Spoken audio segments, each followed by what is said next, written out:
બગસરા શહેરમાં સરકારી હોસ્પિટલનું 25મી જુલાઈ આરોગ્ય મંત્રી ઋષિકેશ પટેલના હસ્તે લોકાર્પણ કરાશે. ધારાસભ્ય જેવી કાકડીયાએ આપી પ્રતિક્રિયા.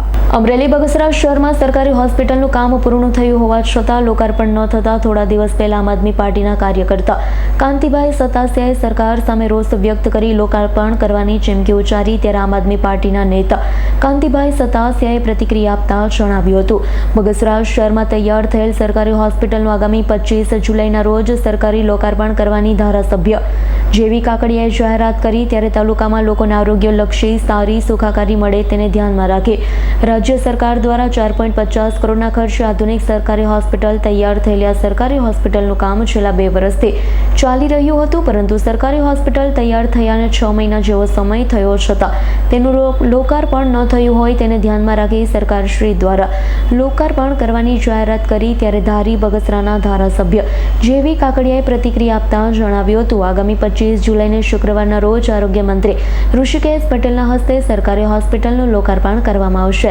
સરકારી હોસ્પિટલનું લોકાર્પણ કરી ખુલ્લું મુકાશે, જેથી હવે લોકોને 3 કિલોમીટર સુધી દૂર આરોગ્યલક્ષી સેવા લેવાનો અંત આવશે. સિવિલ હોસ્પિટલ આવતી શુક્રવારે ખુલ્લી મૂકવાની છે.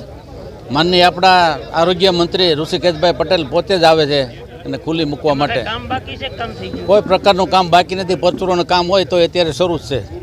બગસરા સામૂહિક આરોગ્ય કેન્દ્ર છેલ્લા 5 મહિનાથી તૈયાર છે, છતાંય આ લોકો ઉદ્ઘાટનની રાહે કે ઉદ્ઘાટન થાય પછી હોસ્પિટલ ચાલુ થાય એને ખબર નથી કે ગરીબ માણસોને બગસરાથી 3 કિલોમીટર હુડકોમાં જે ધક્કા ખાય છે, સારવાર માટે જવું પડે છે. તો ઉદ્ઘાટનની રાહ આપણે લેટર લખ્યો છે સીએમને અને આરોગ્ય મંત્રીને, છતાં લોકોને 15 દિવસની મુદત હું આપું છું કે 15 દિવસમાં તમે આનું ઓપનિંગ નહીં કરો તો હું કોઈ સારી કુંવારિકા નાની દીકરીના હાથે બગસરા હોસ્પિટલ જે સામૂહિક આરોગ્ય કેન્દ્ર છે એનું ઉદ્ઘાટન અમે નાની દીકરીના હાથે કરી અને મૂકી દઈશું એવી મારી લાગણી છે. એટલે જો આના ભર નિંદરમાં હોતી છે આ સરકાર અને નથી અત્યારે કાન નથી આંખ્યું અને મોઢું બંધ છે. મેં તો સીએમને આરોગ્ય મંત્રીને રજૂઆત કરી છે. ગુજરાતના જેની જવાબદારી આવે છે એને રજૂઆત કરવાની હોય ને, ડાયલોને રજૂઆત કરે શું થવાનું છે? ના, પ્રતિકાર તો ક્યાં કહે, જવાબ તો આપતા જ નથી ના લોકો. એ તો આની સિસ્ટમ છે, જવાબ નહીં આપવાનો. અશોક મણવરનો રિપોર્ટ, S9 ન્યૂઝ, અમરેલી.